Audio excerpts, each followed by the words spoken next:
Hello, we are back with Consume Comms Consume Chats. Today we're going to be talking to David Kam from KindRedPacket and also one of my friends from the ESA community. We're going to be chatting with David about career pathways, the how and why he does what he does, and a little bit about the organisations that he works with. This is our first IGTV back after about a year, and I'm really pleased to have organised ourselves and got this going again in time for ESA Heritage Month. So if you don't know, ESA Heritage Month is organised by BSEAN, the British East and Southeast Asian Network, and I thought it would be a good opportunity to use this month to start looking at some role models and looking at the community that I've become a part of and got a lot of good friends from over the last kind of 18 months. And David is probably one of the loveliest, most calming influences you can have. So I'm going to bring David on now. Let me just send him a request.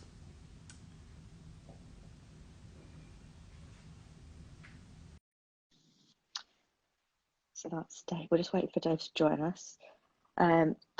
So here he is. Good morning. Hi Anna, how are you? I'm good, thank you. Oh, So thank you so much for joining us. So we've been doing these IGTVs over the past year or so as like a quick snapshot, of people that we've worked with and individuals to get to know a little bit about them. And I was just saying about ESA Heritage Month, and I'm really pleased I can start with you because I always find you so calming. It's like the perfect person to meet during the pandemic when everyone's feeling a little bit worn out. So would you like to introduce yourself, David, and tell us a little bit about your background, where you are now, and then we'll go through some prompt questions if we need to. Sure, yeah, and thank you so much for having me. It's really an honor to be able to kick off this series again for our Consume Comms. So my name is David Kam. My Chinese name is Gan Jiawei, and I am a born and bred Malaysian who has been living in the UK for the past 10 years. Professionally, I am a movement artist and a yoga teacher. And so the main industry that I'm navigating is the wellness industry. And recently I've just launched a nonprofit that's called KindRedPacket. And this is very much a natural extension of what I'm currently exploring in wellness. And what KindRedPacket does is simply a platform that uplifts the EC community through story, spirit, and service. Yes, I met David online, probably at the beginning of the year during the Lunar New Year, when I found KindRedPacket. So as David's KindRedPacket is about uplifting the East community and really bringing together a lot of people of the East community and consumers. You know, that's one thing we found all of our business around is nurturing communities. So obviously it was a natural kind of alignment to kind of start helping and seeing what we could do. KindRedPacket was something that David took on all by yourself, isn't it? Something that you saw, you felt like you wanted to do something, and that kind of took off from there. And it's, you know, at the moment you're showcasing heritage stories during ESA Heritage Month. So if you have a look at KindRedPacket, there are so many beautiful stories, loads of nostalgic stories, and it's been kind of, I think it showcases what the last year has been for the East community in the positive sense of actually starting to showcase and all kind of come together with those similarities and some things we don't know. We've learned so many different dishes and so many little nuances that we didn't all know. So please go and have a look at KindRedPacket. So today I kind of also wanted to talk about how you came to be where you are today. So I'm not sure that everyone is completely familiar with what a movement artist does and how that came to be. So how did you end up there in your current role? Yeah, I guess if I start from, the original training that I was in, I was actually trained as an architect.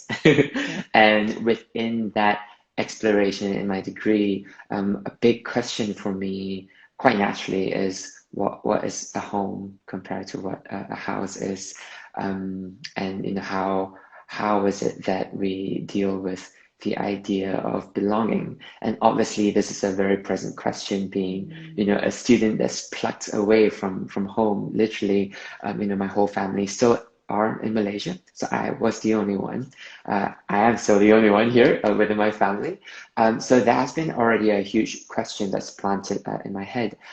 And when I knew I was going to leave to the UK to studies, to do my studies, I felt called to do something with my mum.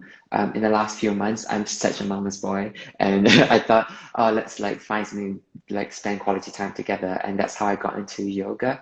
And I guess that was my first sort of serious venture into things that's more movement based, and that I feel is the very heart of what I still do now as a movement artist, as founder of KindRedPacket, which is to facilitate connection and to really facilitate meaningful exchange. And through all of my work in dance, my movement artist work and yoga, I've learned that the body is a home.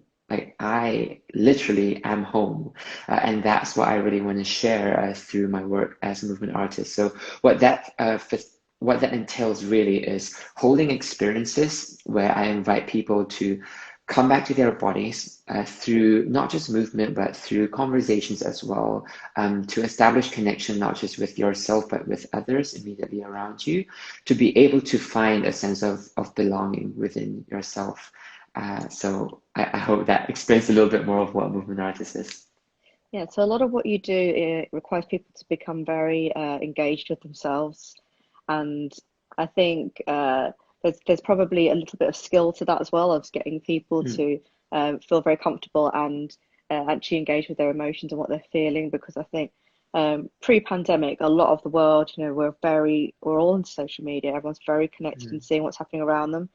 So I think you have that ability as well. So do you think anything along the years in your training has kind of helped you in the current role you are now? So from architecture, quite technical. So I did a design degree. I did one module of architecture, of eco-spatial design, which I'm a very terrible model. But do you think any of that kind of crossover, there was any kind of skills? Yes. For any, because we have Yeah, quite a big absolutely. following of creatives. So I think if there's anyone that's kind of thinking, oh, I mean, an architecture or that kind of very technical design career, could they move into something completely different and a bit more?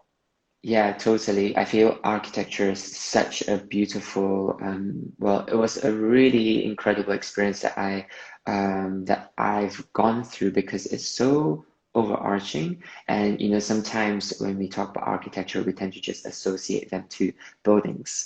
But the body itself is an architecture. And like I said, this idea of experiencing space, we're not just talking about physical space, but mental space. And that's what I'm also, getting us to sort of explore. A lot of what I do right now is still very inspired by my research, which is still ongoing, from architecture as well as dance. And so a main aspect of it would be the way senses influence our experiencing of space. And so, like you said, the nature of what I do as a movement artist, I need to get people to feel comfortable and really be able to connect with themselves. And I can't just go, right, we're going to dance, because that's just going to freak people out. Yeah. And so how do you ease them into this place of, okay, I'm going to be in my body? And that is usually through our sensory gates, so through my own experience of a person inhabiting a space, I use that experience to almost be a mirror to encourage other people to also find their own experiences through that way. For example, if you are in both of us in this room, notice the colors around you. What are the textures that you're feeling through your fingertips? The warmth that you're sensing across your shoulders, as opposed to the warmth that you may be feeling through the back of your ears. Those tiny, tiny details are simply me offering questions as a way to start giving people the permission to find comfort and expression within themselves. Okay. So thinking more around the actual path to getting here, do you think that what kind of milestones were there? So there was obviously the point, obviously, where you left Malaysia to go studying, you did your career. So I think most people know that I have that Malaysian connection as well. So I enjoy talking to David about things. You still have a nice accent. I can hear a little bit of my family in that. So what do you think your milestones were? So obviously you mentioned you're trying to find a way to engage your mum along the way to where you are for both this and for KindRedPacket. How do you think kind of led you to where you are? Oh, wow. quite a lot actually, and I would say it would be opportunities that really allowed me to run with it. So the very first milestone one was fresh after graduation. I got invited to do a TEDx talk, and Wow. initially what was pitched to me was to offer a performance aspect to the entire TEDx program, because I was a like that was when I just freshly graduated from dance, and so this TEDx talk was actually on infinite possibilities. I believe that was the theme. And I actually shared a multidisciplinary performance that I entitled Lingua Franca, where I was moving against a backdrop of live illustrating and also live sound of a violinist whose sound waves are projected onto the illustration with my body as well. And Wow. so, although all of that is not necessarily what I'm literally doing right now, it is opportunities like those that gave me the permission to go, okay, there's no limit. And if there's one thing I really would love to share with anyone watching and anyone who's, especially just at the start of their professional creative career, it would be to resist categorization and, to just allow yourself to kind of go where you feel you need to go and how you feel you need to express yourself. For me, like I said, the baseline is belonging, connection. I explored that through architecture, that brought me into dance, that brought me into yoga, and now it became this nonprofit as KindRedPacket. None of these were planned; they're completely accidental, and it's just where I feel at present is how I would like to explore and express belonging, connection. So yeah, like at this moment with KindRedPacket is very much about, in wellness as a yogi, I feel like this is great that, people are finding ways of taking care of their health through showing up on the mat. But the harsh reality is that this is not accessible to everyone. Not everyone could afford a yoga class. When I freshly graduated, I couldn't even make it to a yoga class myself. And so I was thinking, how do I make health and well-being something fully accessible? And the current campaign with KindRedPacket, Stories of Our Heritage, is essentially that, because we all have a story to share. So why not we allow stories to be a space where people can practice mindfulness by just talking to their loved ones and going, okay, what was our story? How did we come about? That in itself is already, for me, health in capital letters, more so than actually just showing up and make some shapes, because there's so much more ways of being healthy and practicing health. Yeah, I think I agree with that. I think there is a lot of comfort and Mm. in speaking to your family. So my mum's she's not miles away. She's in Kent, but I haven't seen her for a year and a half. Oh. And I think there was definitely a lot of comfort in speaking to her over the past year about Mm. our family's heritage and the history and the journey that we shared when we left Malaysia to come to the UK. So I Mm. think, yeah, those stories are definitely like, belonging and the sense of community is such, that's definitely a wonderful thing to be in. And actually, it does Mm. transition to what we tell our clients in the corporate world as well. So we always Mm. try and tell them, there needs to be a connection. So I think, it's a really good place to be working in right now. Our other questions were around challenges. So, Yeah. any challenges that you may have faced, and on the other side, any tips you would give how you've kind of overcome those? I think my biggest challenge would be when, still at present, being the nature of my work itself. It is very body-based. It is very subjective, very experiential. And a lot of the times I feel very challenged when I'm asked to pitch something in Word, like through emails, like what do you do? Like I don't even like the question, like that question itself, what do you do? Can you describe it? Because if I could describe what I do in words, why do we need to move?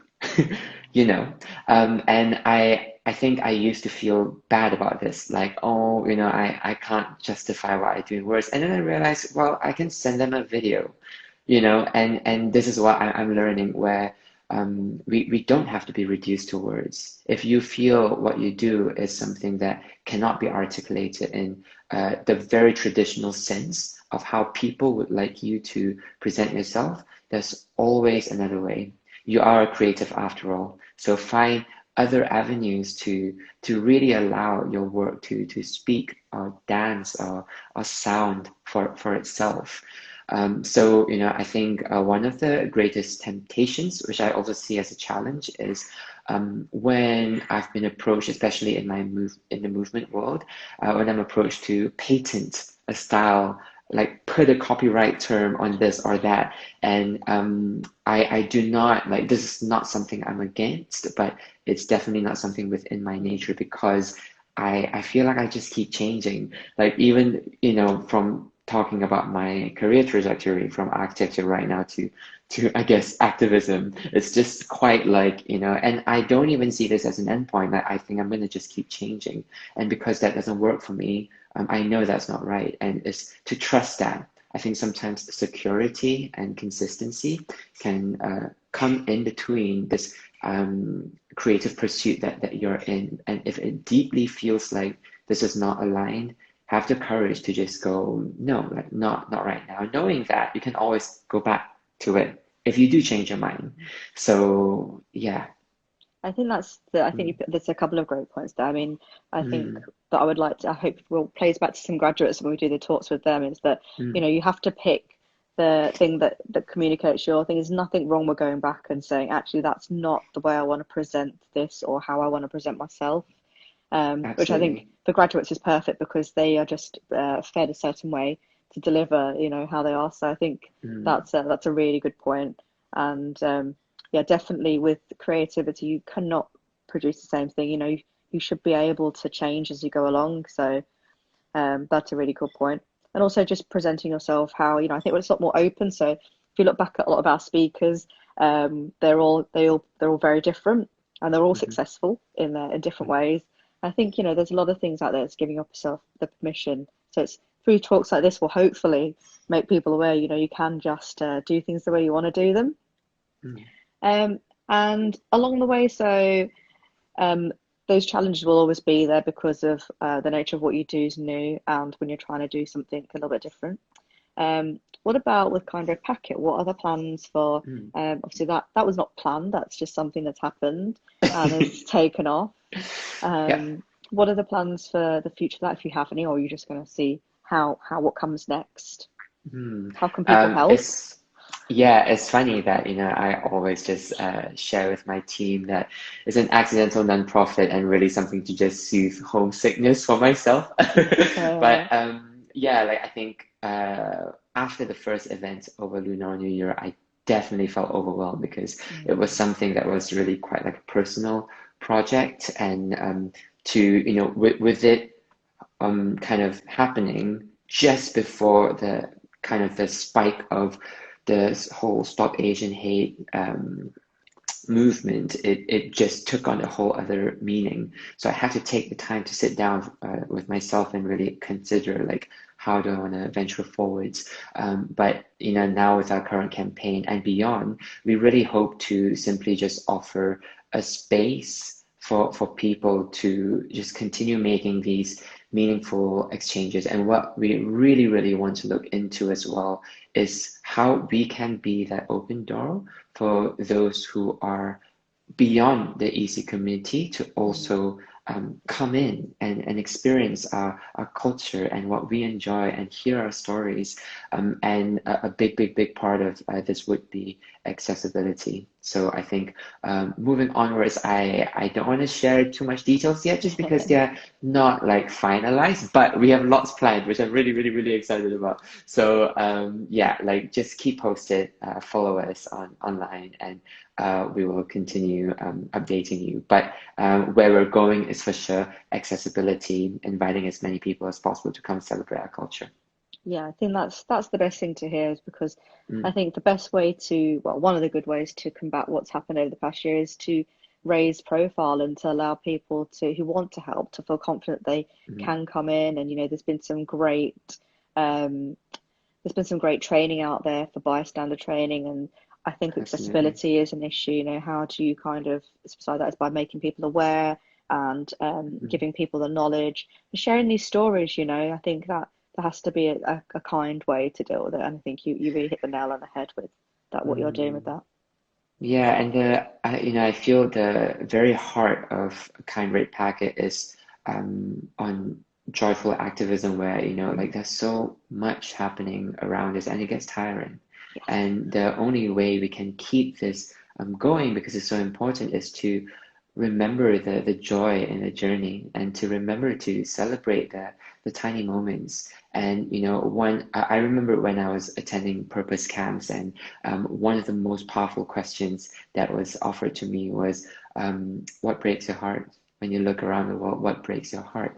And for me, I think back about just a very, passing conversation with a friend, and she said, you know what, I don't even feel or sense any spark in my eyes anymore.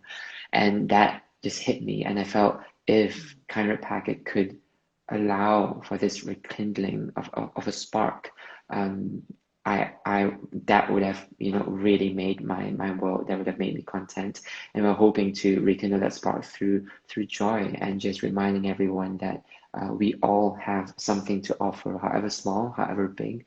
And in this current campaign, stories, we all have stories to share. Yeah.